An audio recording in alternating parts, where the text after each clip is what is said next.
ఢిల్లీకి వెళ్తున్న పవన్ కళ్యాణ్ హెలికాప్టర్ కి ఘోర ప్రమాదమట.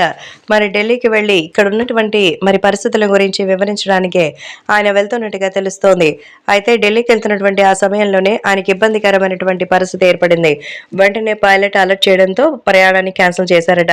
సో ఢిల్లీకి వెళ్లి మోదీ అలాగే అమిత్ షా ఇద్దరితోనూ మాట్లాడాలని అనుకున్నారట. సో ఎందుకంటే మోదీ కానీ అమిత్ షా కానీ వాళ్ళిద్దరూ కూడా ఇప్పుడు ఇండస్ట్రీలో ఏం చేయాలన్నా సరే వాళ్ళని అడిగి మరి వాళ్ళకి సంబంధించిన విషయాలు ప్రతి ఒక్కరి దగ్గర ఉంటాయి.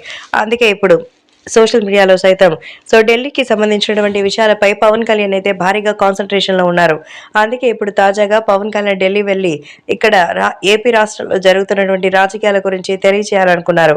కానీ ఇప్పుడు ముందు ముందు అవకాశాలన్నీ కూడా ఎన్నో కనిపిస్తూ ఉన్నా ప్రస్తుతం మాత్రమే వీటి గురించి ఎంతగానో సెన్సేషనల్‌గా మారుతోంది. ఏది ఏమైనా అభిమానులు కూడా వీటి గురించి తెలుసుకొని ఒక్కసారిగా షాక్ అవుతున్నారు. కాబట్టి ఇప్పుడు సోషల్ మీడియాలో సైతం ఈ విషయాలు ఎంతో వైరల్ అవుతోంది. అలాగే అభిమానులు కూడా వేరే లెవెల్‌లో అయితే ఎంజాయ్ చేస్తున్నారు.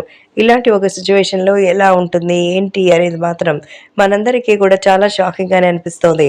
సో కాబట్టి ఇప్పుడు సోషల్ మీడియాలో సైతం ఈ విషయాలు వైరల్ అవుతుండగా మన power star Pawan Kalyan helicopter గురించి తెలుసుకొని పీఎం మోదీ సైతం ఆశ్చర్యపోయారట. తనకి ఏ ప్రమాదం జరగలేదని తెలిసి ఊపిరి పీల్చుకున్నట్టుగా తెలుస్తోంది. ప్రస్తుతం అయితే ఆయన రెస్ట్ తీసుకుంటున్నారని మళ్ళీ కూడా ప్రయాణాన్ని మొదలు పెడతారని తెలుస్తోంది. సో ఇలా కనుక ప్రయాణం సాగిస్తే ఇబ్బందికరమైన వాతావరణం వస్తుందని ఖచ్చితంగా చెప్పడం జరిగింది. సో కాబట్టి ఇప్పుడు సోషల్ మీడియాలో సైతం ఈ విషయాలు ఎంతో వైరల్ అవుతోంది. అలాగే అభిమానులు కూడా ఈ విషయం తెలుసుకొని ఒక్కసారిగా షాక్ అవుతున్నారు. కాబట్టి ఇప్పుడు సోషల్ మీడియాలో సైతం ఈ విషయాలు ఎంతో వైరల్ అవుతోంది.